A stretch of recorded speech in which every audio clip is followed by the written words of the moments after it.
So I can't believe this crap is still going on. I cannot believe the old Caitlin Clark Angel Reese debate is still going on, because like it's literally like debating, I don't know. It's like debating imagine in 2010 debating LeBron James versus Joe Johnson. That's yeah. I'll go with that. Maybe LeBron James in 2013 debating LeBron James versus Josh Smith. We have got one rookie who's going to be all W first team, was fourth in MVP voting, should have been unanimous rookie of the year, created the most points in the history of the WNBA. We have to say that. Her creation, she created the most points in a season, points and assists in the history of the WNBA. Created most points per game in the history of the WNBA. And we have another rookie who caught a lot of rebounds. And that's not saying that Angel Reese was not. I thought Angel Reese wasn't deserving of an all-star, but I also don't think she was far off. I thought Ezzy Magbagor was better, but I also thought Angel Reese was better than Bree Jones. So I think that she was there or thereabouts she was but somewhere between 30 and 20 for the best players this season. It's very different when you've got somewhere between 2 and 4. Like, they're two very, very different things. Like 30 and 20 and 2 and 4. And the problem with the whole situation is that there is a fear for anyone to say Caitlin Clark is better. People are afraid. People are genuinely afraid to criticize Angel Reese's game. She is a perfectly good basketball player. And that's the problem, is she's just not very good on offense.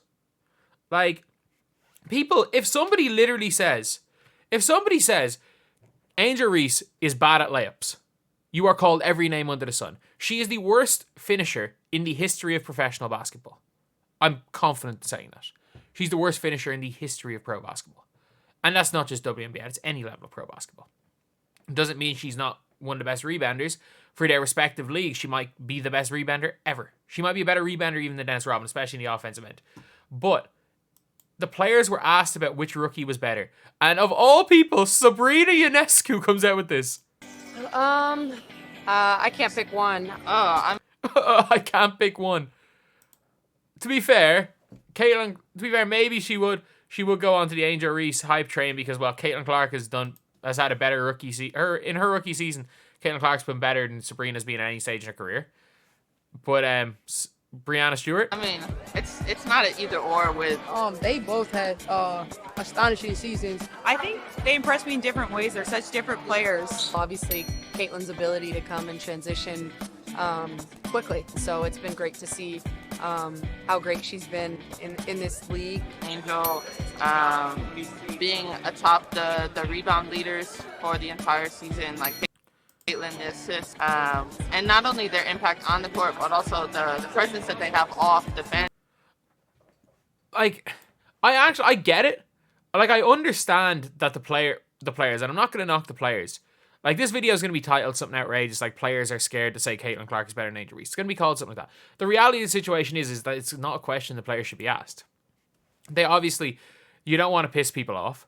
And two, like, why are we asking this question? Again, it's like asking people, is LeBron James better than Josh Smith? Or like, I don't know. Remember the way before the 2023 draft there were Wemby versus Scoot debates? It's like asking people before the NBA Finals, who do you think is better, Wemby or Scoot? Like, yeah, there might have been debates before the draft. But very, very quickly, it was very clear Wemby was way, way better. Way, way better. Like, that's the reality of the situation is that I don't even blame the players. I think this is a dumb question. Like, the players aren't going to come out and just laugh. Like, if you ask these players off camera, they'd laugh and be like, "Are you kidding? Is this a joke? is this a joke?" Like, Caitlin dropped a triple-double against us and dominated the entire second half. Angel Reese scored 8 points, and while her team was dribbling out the clock, was demanding the ball so that she could get a double-double. There's levels to this. Like, and I get it, Caitlin Clark did score 3 points earlier in the season, but like, against the Liberty, but she got benched for the whole fourth quarter. She wasn't doing everything she could to go and get that double-double. That they're continuing to bring in. It's been exciting to see, and I know that they're only going to continue to grow. Angel is so fierce at rebounding. You can tell she plays with a lot of grit. Caitlin is just one-on-one. She's an amazing player. I thought Angel was really strong and obviously really aggressive. And then Caitlin, being a point guard is not easy. Being a rookie point guard is even harder. So I think just the way that she's able to, control her team was really impressive. I love with everything at Angel Reese is like she gets those boards. She gets those boards. It's like I'm sorry, like rebounding is important to the sport of basketball. Like I genuinely believe that. Like rebounding is important to the sport of basketball. It is. If a team can't catch rebounds, they're not going to win at the end of the day. But of all the aspects of basketball, it's just like not high at all, especially in the offensive end. Like some of the best teams in the world actively choose to not get offensive rebounds.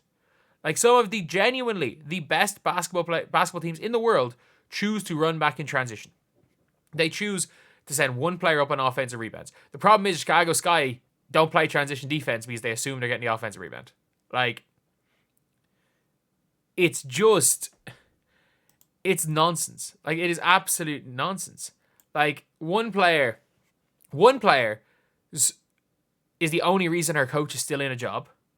And the other player effectively was blamed for why her coach got fired by the GM. It is genuinely just crazy. It's crazy that this is still a conversation. Like, I'm not even going to knock the players for it. Because it's like... And again, I'll use the Josh Smith comparison because I'm like, Josh Smith was a damn good player in his own right.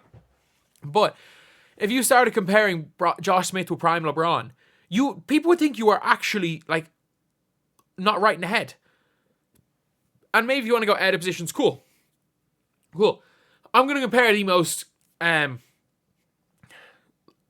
like Angel Reese as far as the rebounding I can remember off the top of my head is Reggie Evans. Do you want to compare Reggie Evans to, I don't know, 2013 Stephen Curry when Reggie Evans led the league in rebounds playing like 20 minutes a game? But like, people are calling her Andre Drummond. Andre Drummond did not shoot 30% from the field. Like, and that's the problem with this is like, as I'm saying it here, when you are comparing the two of them,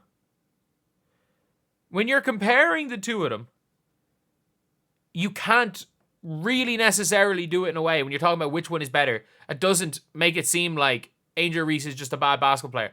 The reality is if you look at power forwards in the WNBA, which is, again, one of the toughest positions in the W, if you look at starting power forwards for every team, the Liberty Stewie is way better than Angel Reese. The Minnesota Lynx Fee is way better. The Connecticut Sun Alyssa Thomas is way better. The Aces Aja Wilson's way better. The Seattle Storm Neka Wumake is way better. The Fever, she is better. Angel Reese is better than Alyssa Smith. The Phoenix Mercury, Angel Reese is better than Sophie Cunningham. Atlanta Dream, Angel Reese is better than Naz Hillman. The Mystics, Angel Reese is not better than Shakira Austin. The Sky, obviously she's on her team. Angel Reese is not better than Natasha Howard. Angel Reese is not better than Diarra Hamby. So it's like, she is in the lower half of starting power forwards, which is the toughest position. But she's also been the second best player in the 2024 draft class so far in her career.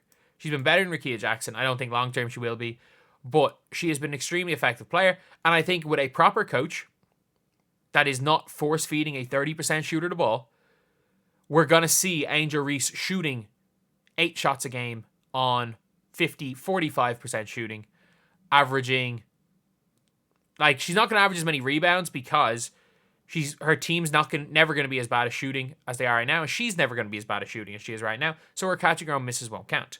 But the reality is that she is probably going to average, with a proper coach, she'll probably average 8 and 12, which are still good numbers. They're still really good numbers. The only problem is that that Teresa Weatherspoon was basically saying to Angel Reese, go chuck bricks. We're going to throw you the ball. We're going to run everything through you, and you are our worst offensive player. And it made Angel Reese look a lot worse than she is. But Angel Reese is much better than the quote-unquote haters think. She is a very good player. But she's also not in the stratosphere of Caitlin Clark. Like, there are 25 players in the W. And you might be saying that's not a lot of players. In a league of 144 it is, between Angel Reese and Caitlin Clark. Like, Angel Reese is closer to Nalissa Smith than she is to Caitlin Clark. Way closer than Nalissa Smith. Angel Reese is closer to, I'm just trying to think of a player, just an average player in the W that plays that 4 position. Yeah, I'd say Nalissa Smith because people just don't like Nalissa Smith. She's a lot closer to Nalissa Smith than she is to Caitlin Clark. Like, it's just not a conversation to be had anymore. And the fact is that everybody is scared to answer with the obvious answer. Like, it's just the thing that's happened when we're talking about the WNBA is people are scared to criticize players. People are scared to say anything negative about A'ja Wilson, who is obviously one of the best players in the world, but has a Joel Embiid-esque game. People are scared to say anything about Stewie when she has choked it looks like she's choking her second finals in a row. People were too scared to say anything negative about Angel Reese when she can't score layups. And that's the issue with it all. But it's cool. It's cool to go after number 22 in Indiana. The reality of the situation is basketball's basketball. You gotta have proper, like, good faith conversations in order to continue to grow the game. And this is not a good faith conversation anymore. Like, it is not a good faith conversation to compare Caitlin Clark and Angel Reese. It is a good faith conversation to compare Angel Reese, to talk about, is Angel Reese better than Camila Cardoso? What's my answer? No, but she had a better season. But it's a good faith conversation to say who is better, Sabrina Ionescu or Caitlin Clark. That is a debate.